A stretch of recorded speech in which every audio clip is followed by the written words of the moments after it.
Hey guys, welcome to my channel Code with me. SQL సిరీస్కి ఇది 4th chapter అనమాట. నేను already SQL, Python and Django కూడా videos చేసి పెడుతున్నాను. ఎవరైనా చూడకపోతే వచ్చి కంపల్సరీగా చూసేసి and don't forget to subscribe my channel. And ఇప్పుడు మనం టాపిక్లోకి వెళ్ళిపోదాం.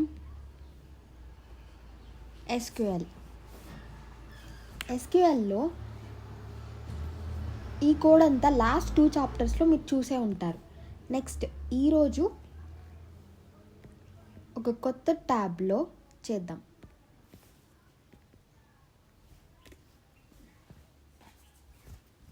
నిన్న నేను ఒక డేటాబేస్ ఎలా క్రియేట్ చేయాలి, టేబుల్ ఎలా క్రియేట్ చేయాలి, ఇవన్నీ లాస్ట్ చాప్టర్ 2 and 3లో చెప్పాను. ఇప్పుడు మళ్ళీ ఈసారి డేటాబేస్ ఎలా క్రియేట్ చేయాలో చూద్దాం. క్రియేట్ డేటాబేస్, సపోజ్ ABC అని తీసుకుందాం. ఇలా మనం ఒక డేటాబేస్ క్రియేట్ చేస్తాం, ఇక్కడ ఎగ్జిక్యూట్ చేస్తాం. ఓకే, ఇలా ఎగ్జిక్యూట్ చేస్తాం. నెక్స్ట్ ఏంటంటే డ్రాప్ మెథడ్ చెప్పాను కదా, నేను డ్రాప్ మెథడ్ ఇక్కడ కూడా యూజ్ చేయొచ్చు. ఎలా? ఇప్పుడు మనం ఒక డేటాబేస్ క్రియేట్ చేసాము. డ్రాప్ అంటే ఏంటి? డిలీట్ చేయడం. ఇప్పుడు మనం ఇక్కడే డ్రాప్ చేయొచ్చు. ఈ డేటాబేస్ క్రియేట్ అయిన దాన్ని డిలీట్ చేసేయచ్చు. డ్రాప్ డేటాబేస్ ABC అని ఇచ్చామనుకోండి, డేటాబేస్ అనేది డిలీట్ అయిపోయింది. ఇలా మనం క్రియేట్ చేసిన డేటాబేస్ని డిలీట్ చేసుకోవచ్చు. నెక్స్ట్ ఇప్పుడు ఏంటి? నెక్స్ట్ మనం ఒక డేటాబేస్ని క్రియేట్ చేయాలి. సపోజ్ క్రియేట్ డేటాబేస్ కాలేజ్ అని క్రియేట్ చేసామనుకోండి. ఆల్రెడీ ఆ కాలేజ్ అనేది ఎగ్జిస్ట్ అయిందా లేదా, ఇంతకుముందు మనం క్రియేట్ చేసామా లేదా అని తెలుసుకోవాలంటే ఏం చేయాలి? Create database. ఇప్పుడు ఇది రాయాలి. ఇఫ్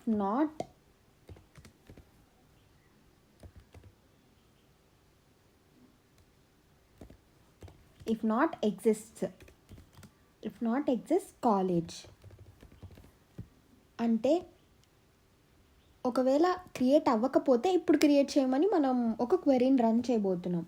ఒకవేళ ఇప్పుడు చూడండి, రన్ చేస్తే మనకు వార్నింగ్ వస్తుంది. ఇదిగోండి, వార్నింగ్ వచ్చింది. Create database if not exist.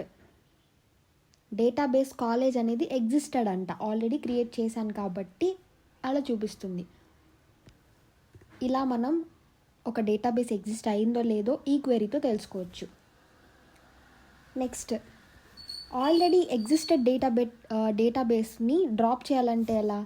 Suppose ఇప్పుడు ఆల్రెడీ ఇది ఎగ్జిస్ట్ అయ్యింది. దీన్ని ఎలా? సపోజ్ ఇప్పుడు డ్రాప్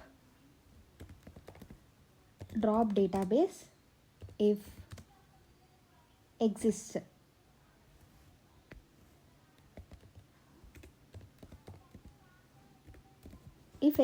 ఒకవేళ ఆ డేటాబేస్ కనుక ఉంటే డిలీట్ చేసామని చెప్తుంది. కాలేజ్ అనే డేటాబేస్ని తీసేద్దాం అనుకోండి.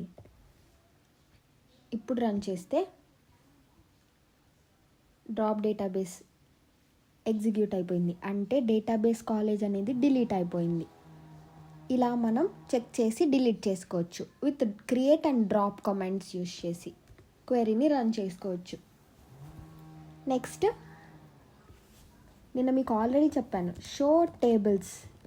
ఏమేం టేబుల్స్ ఉన్నాయి అని చెక్ చేసుకోవాలంటే షో టేబుల్స్ యూజ్ చేసుకోవచ్చు. నో డేటాబేస్ సెలెక్టెడ్, అసలు మనం డేటాబేస్ ఇవ్వలేదు కాబట్టి షో టేబుల్స్ వర్క్ అవ్వట్లేదు. ఒకవేళ మనం డేటాబేస్ ఇచ్చాక ఇప్పుడు ఒక డేటాబేస్ క్రియేట్ చేద్దాం. క్రియేట్ డేటాబేస్ XYZ అని క్రియేట్ చేద్దాం.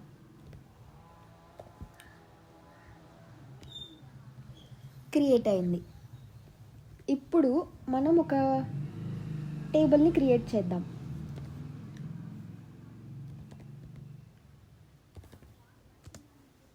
Create table.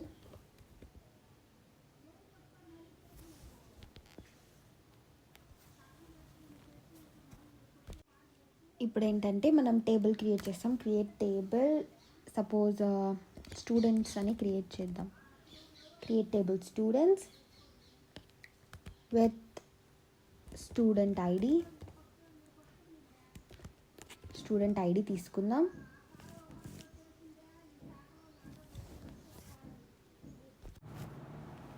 ఇప్పుడు స్టూడెంట్ ఐడి ఏంటి, integer. Next student name varchar 50 ఇద్దాం.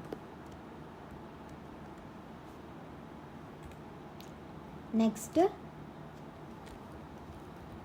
Student marks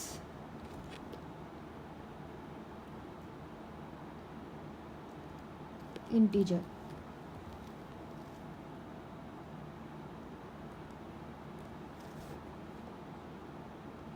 student ID, student name and student marks ఇచ్చాము. ఇప్పుడు రన్ చేద్దాం. No database select. Okay, no database selected. Select the default database to be used by double clicking. Actually మనం create చేసాం కానీ తర్వాత use database చేయలేదు. మనం first use database XYZ అని క్లిక్ చేయకపోతే మనకి ఎర్రర్ వస్తుంది. Okay, XYZ use database XYZ అని నేమ్ ఇవ్వాలి, లేకపోతే ఎర్రర్ వస్తుంది. ఇప్పుడు రన్ చేద్దాం.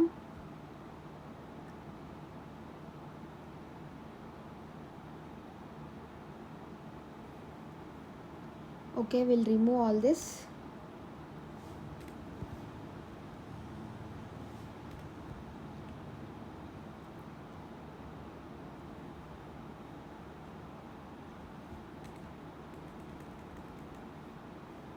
Use XYZ. ఇప్పుడు రన్ చేద్దాం. ఎగ్జిక్యూట్ అయింది. ఇప్పుడు మనం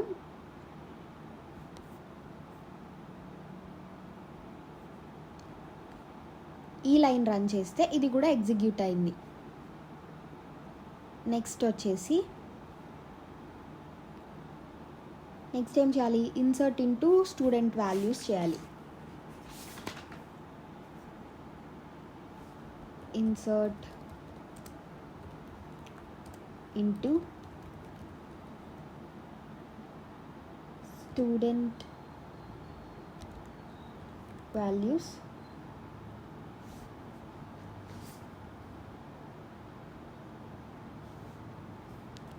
నెక్స్ట్ మనం వాల్యూస్ ఇద్దాము. ఫస్ట్ వచ్చేసి some ABC,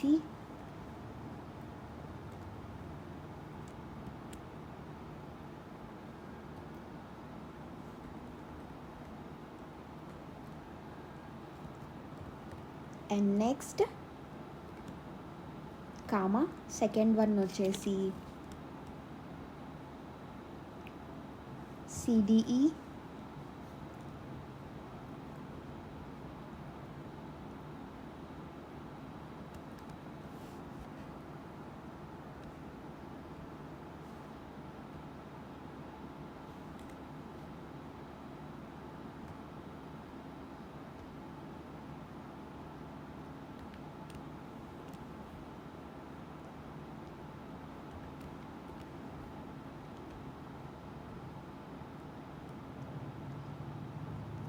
next third one వచ్చేసి FGH అని తీసుకున్నాం.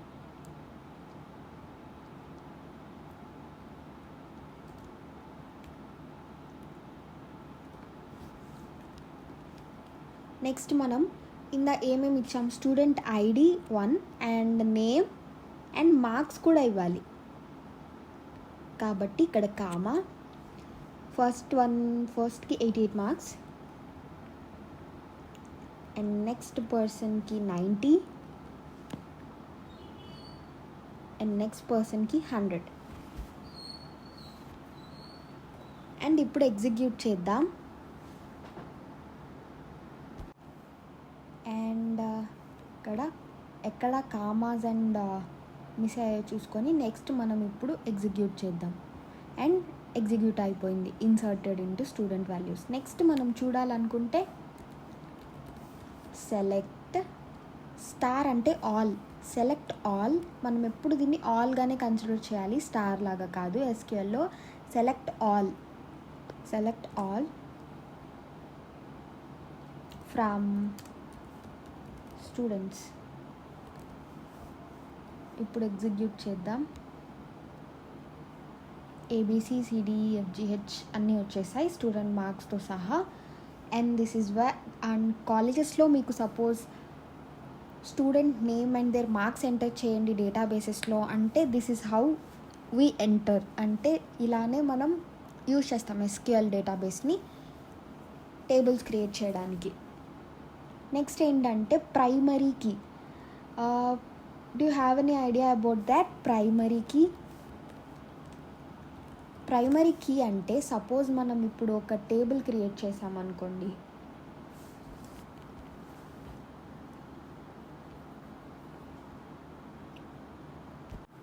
ప్రైమరీ కీ అంటే సపోజ్ మనం ఒక టేబుల్ క్రియేట్ చేసాం ఇప్పుడు ఇందాకట్లాగా.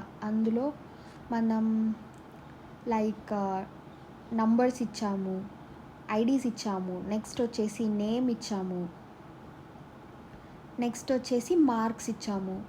వీటిల్లో ఏదో ఒక దాన్ని మనం ప్రైమరీ కీగా సెలెక్ట్ చేసుకోవాలి. లైక్ ప్రైమరీకి ఇప్పుడు ఒక్కొక్కళ్ళకి ఒక యూనిక్ ఐడి ఉంటుంది. సపోజ్ ఇక్కడ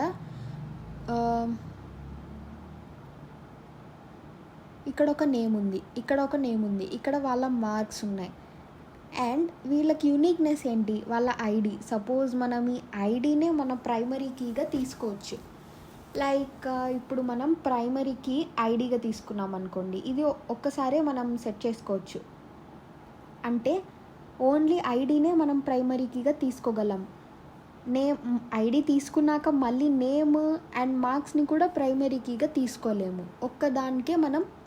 ఒక్కదాన్నే మనం ప్రైమరీకిగా చూస్ చేసుకోవాలి. And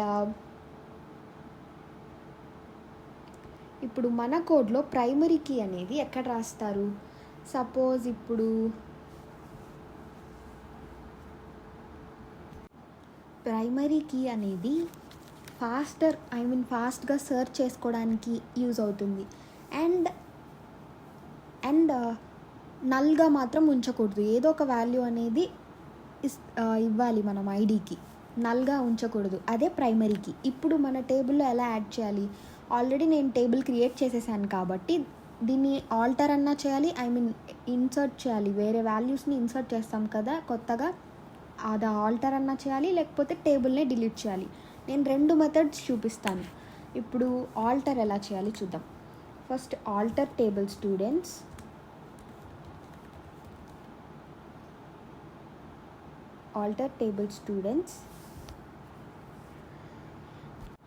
next add primary key,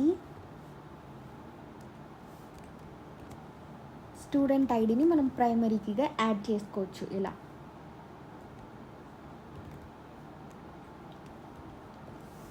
ఇలా మనం యాడ్ చేస్తాం. ఇప్పుడు దీన్ని రన్ చేస్తే అండ్ ఎగ్జిక్యూట్ అయింది. ఇలా యాడ్ చేస్తాం. లేదంటే మనం ఈ టేబుల్నే డ్రాప్ చేసేయచ్చు. లైక్ మనం డిలీట్ చేసేయచ్చు ఈ టేబుల్ని with using drop command. Drop table students. ఇప్పుడు మనం ఇది డ్రాప్ చేసేద్దాం. టేబుల్ స్టూడెంట్స్ అనేది డిలీట్ అయిపోయింది. ఇలా మనం alter and drop, insert, create ఇలా అంతా చేసుకోవచ్చు. నెక్స్ట్ మనం ఇప్పుడు చూద్దాం డిఫాల్ట్ అంటే ఏంటి? సపోజ్ ఇప్పుడు లైక్ మనం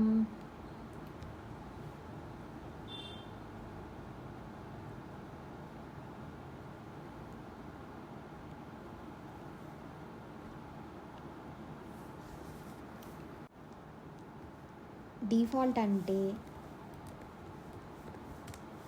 సపోజ్ ఇప్పుడు మనం ఒక టేబుల్ క్రియేట్ చేసాము. ఆ టేబుల్లో ఐడి, శాలరీ, ఒక ఎంప్లాయీ టేబుల్ క్రియేట్ చేసాం అనుకోండి. ఐడి, శాలరీ అన్నీ ఇస్తాం కదా. అక్కడ మనం ఇన్సర్ట్ చేయాలి. వాళ్ళ ఐడి ఏంటి, వాళ్ళ నేమ్ ఏంటి, వాళ్ళ శాలరీ ఎంత అని. సపోజ్ మనం డిఫాల్ట్ యూజ్ చేస్తే, సపోజ్ డిఫాల్ట్ శాలరీ ఒక 25,000 అని మనం ఇచ్చామనుకోండి, మనం వాళ్ళ శాలరీ ఇన్సర్ట్ చేయకపోయినా ఈ డిఫాల్ట్ వాల్యూ అనేది ఫిక్స్ అయిపోయి మనకి అవుట్పుట్ వస్తుంది టేబుల్లో. సపోజ్ ఇప్పుడు నేను ఒక టేబుల్ క్రియేట్ చేస్తాను. క్రియేట్ టేబుల్ ఎంప్లాయీ అనే నేమ్తో మనం ఇప్పుడు క్రియేట్ చేస్తాం. ఎంప్లాయ్ అనేసి create table employee. Next employee ID. Employee ID వచ్చేసి integer, comma next employee salary, ఇది కూడా ఇంటీజరే.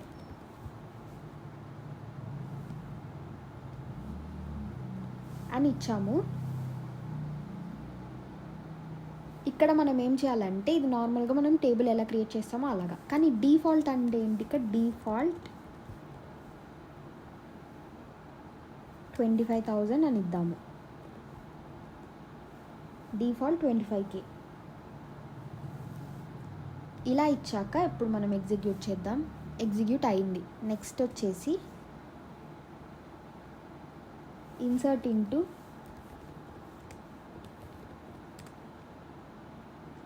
ఎంప్లాయ్, ఓన్లీ ఐడికి ఇన్సర్ట్ చేద్దాం. Insert into employee ID.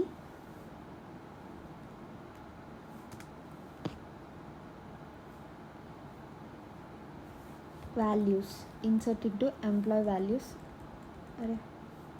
Values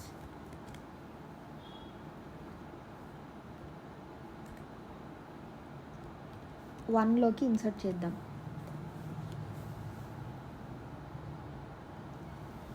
ఇప్పుడు రన్ చేద్దాం. Unknown column ID in field list.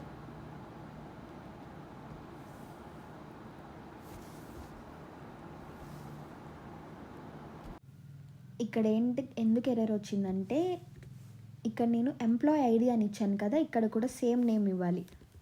Employee ID అని ఇచ్చాను కదా. ఇప్పుడు రన్ చేద్దాం. ఇప్పుడు మనకి ఎగ్జిక్యూట్ అయింది. Next select all from employee. ఇప్పుడు రన్ చేస్తే అదిగోండి, ఫస్ట్ పర్సన్కి 25 అనేది మనం అసలు ఇన్సర్ట్ చేయలేదు ఆ వాల్యూని, కానీ డిఫాల్ట్గా 25 అనేది వచ్చింది. ఇలా మనం డిఫాల్ట్ని యూజ్ చేస్తాము. అండ్ నెక్స్ట్ వచ్చేసి